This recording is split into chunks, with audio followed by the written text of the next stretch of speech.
Noticentro 1, CMI. Primer muerto por coronavirus en Panamá, confirma ministra de Salud. Fronteras cerradas en Europa por coronavirus. Director de la policía a juicio disciplinario en la Procuraduría. Ejército, a rendir cuentas por viajes del Ñeñe Hernández en helicóptero militar. Ángela María Robledo recupera curul en la Cámara de Representantes. ¿Cuáles son los cambios que tendría el pico y placa en Bogotá? Lo que dejó la fuerte granizada en Bogotá. Más de 30 emergencias.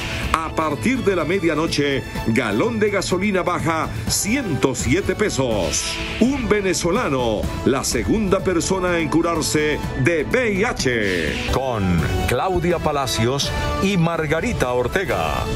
Buenas noches, bienvenidos a Noticentro 1 CMI. Panamá confirmó la primera muerte por coronavirus. Según la ministra de Salud de ese país, hay 8 casos confirmados de contagio. La ministra de Salud de Panamá confirmó 8 casos de nuevo coronavirus en el país, entre ellos un muerto que se convirtió en el primer fallecido por el COVID-19 en Centroamérica. Al día de hoy estamos reportando la presencia de 8 casos en total. Una persona se encuentra en cuidado intensivo, la otra lamentablemente falleció, tenía una serie de complicaciones asociadas a diabetes e incluso tenía una neumonía. De los otros 7 casos, el primero es una mujer de 40 años que estuvo en España y se investigan a 8 personas con las que tuvo contacto. Panamá es el segundo país centroamericano en detectar casos del COVID-19 después de Costa Rica, donde se registran 13 personas contagiadas, entre ellas 3 estadounidenses. El gobierno panameño ordenó suspender las clases en escuelas públicas y privadas hasta el 7 de abril. El presidente Iván Duque anunció desde México que, como consecuencia del creciente número de países afectados por el coronavirus, se posterga para septiembre la Asamblea de Gobernadores del Banco Interamericano de Desarrollo, que iba a realizarse la próxima semana en Barranquilla. El presidente Iván Duque, al concluir hoy una rápida visita a México, donde se entrevistó con el presidente Manuel López Obrador y logró un acuerdo de cooperación para fomentar el turismo entre los dos países, anunció el aplazamiento de la Asamblea del Banco Interamericano de Desarrollo. Tuvimos una conversación muy franca y decidimos con el directorio ejecutivo del BID postergar la realización de la Asamblea de Gobernadores que estaba prevista para la próxima semana en la ciudad de Barranquilla, para que ésta se realice en el mes de septiembre. El aplazamiento más no la cancelación se califica como un espaldarazo para el país, dijo la gerente de la Asamblea del BID. La estamos posponiendo de tiempo. Aquí no se ha cancelado la asamblea, sino se ha pospuesto para septiembre. Muy pronto daremos a conocer la fecha. El presidente Duque aseveró que tanto el gobierno nacional como el BID desean que la asamblea del organismo en Barranquilla sea emblemática. Y en Europa algunos países empiezan a resguardar sus fronteras y a restringir los vuelos como parte de las acciones más agresivas que pidió la Unión Europea para frenar el incontrolable avance del coronavirus en el continente, donde Italia es la nación más afectada por el brote. Ya alcanzó los 10.000 infectados y más de 600 muertos, pese a la cuarentena impuesta en todo el territorio. Con el anuncio de un fondo de más de 25.000 millones de euros para responder a la crisis del coronavirus, la Unión Europea comienza a extremar las medidas de coordinación para garantizar el buen funcionamiento de los sistemas sanitarios en medio del implacable avance del COVID-19 en el viejo continente. Así lo determinaron los líderes del bloque comunitario tras un consejo extraordinario por videoconferencia en el que se puso sobre la mesa utilizar todas las herramientas disponibles que tiene cada estado para controlar la crisis, incluso medidas más agresivas como el cierre de fronteras y la suspensión de los servicios de transporte masivos. España, por ejemplo, que ya reporta 35 fallecidos y más de 1.600 infectados, paralizó todos los vuelos directos con Italia, la nación más afectada por el COVID-19, donde ya son más de 10.000 los casos confirmados, mientras se reportan más de 600 muertos. Pese a que el país entero vivió hoy su primera jornada de cuarentena en la que las calles e importantes sitios turísticos lucieron completamente vacíos. Pero cuando en el mundo el brote se expande sin freno, en China, nación que concentra el 80% de la infección, ya se registra una notable reducción en el número de contagios y víctimas mortales. Incluso el presidente chino Xi Jinping visitó por primera vez Wuhan desde que esta ciudad se convirtió en el epicentro de la epidemia. La protección de los niños en los colegios y escuelas ante la amenaza del coronavirus es la principal preocupación tanto de las directivas de las instituciones educativas como de los padres de familia, que comenzaron a desarrollar una campaña informativa en cada institución.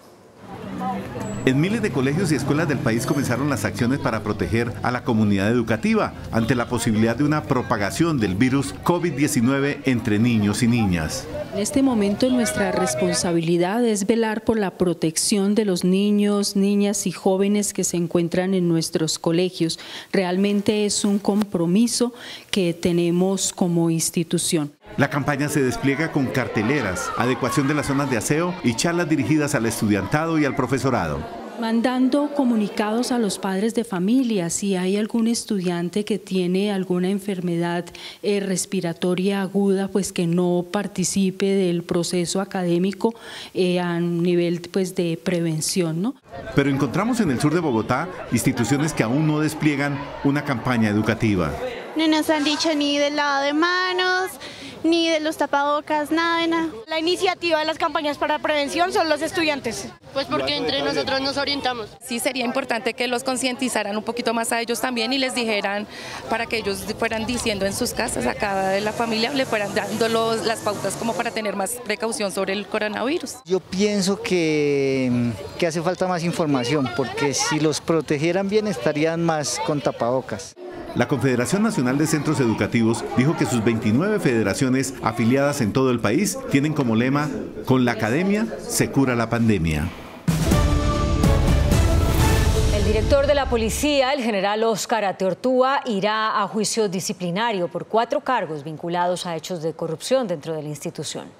Un contrato para la construcción de casas fiscales en San Luis, Tolima, tiene en líos al director de la policía, general Óscar Ateortúa, en un caso que lo persigue desde 2014, cuando era director del fondo rotatorio de la institución, dado que, según dice la Procuraduría, en ese momento no tomó medidas para vigilar si la obra había sido ejecutada de forma adecuada. En total, la Procuraduría investiga a Ateortúa por 4 cargos, entre los que se incluyen 3 faltas gravísimas y una grave. El primer cargo es por no adelantar la revisión sobre la mencionada obra. Posteriormente, la Procuraduría cuestiona que Ateortúa, en su condición de inspector de la policía, no se declaró impedido para asumir el caso en 2018. El tercer hecho tiene que ver con una extralimitación de sus funciones al consultar a un capitán de la policía sobre el estado del proceso disciplinario, mientras que la cuarta falta está relacionada con la presunta utilización de su influencia para frenar una investigación a cargo del actual inspector de la policía, general William Salamanca, sobre dicho contrato. En su decisión, la Procuraduría también le pidió a la Fiscalía investigar este escándalo. Podrían constituir presuntamente delitos que vincularían a quienes intervinieron en la construcción de este proyecto.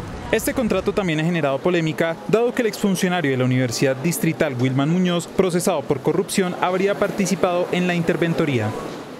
La Procuraduría abrió una indagación preliminar para establecer las circunstancias que rodearon el desplazamiento del ganadero José Hernández, conocido como el Ñeñe, en una aeronave del Ejército en hechos registrados en 2019.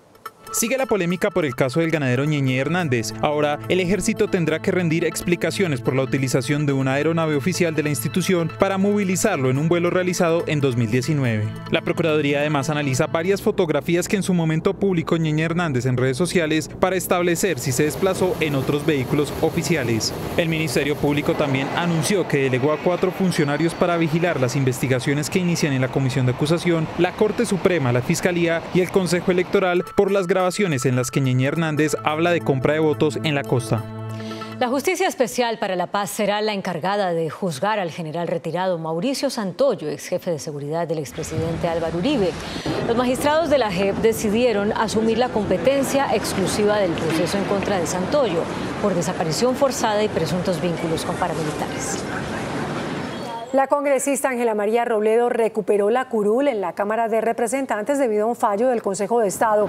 Robledo había presentado una tutela contra un fallo de la sección 5ª del mismo Consejo de Estado, que fue la que le anuló la credencial por doble militancia.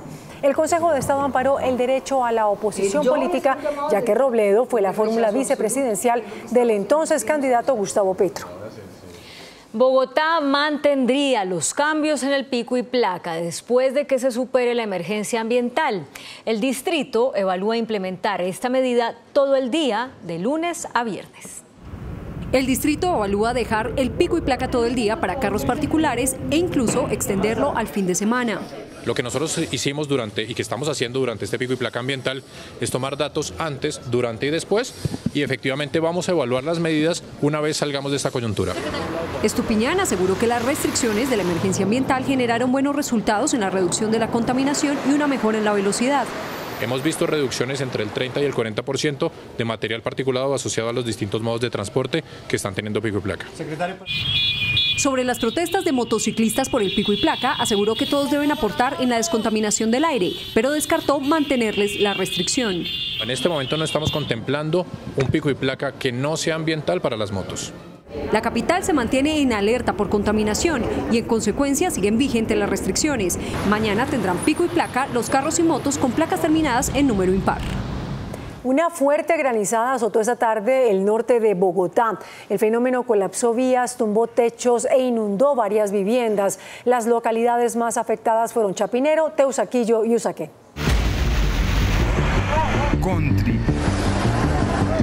Bogotá quedó bajo el hielo.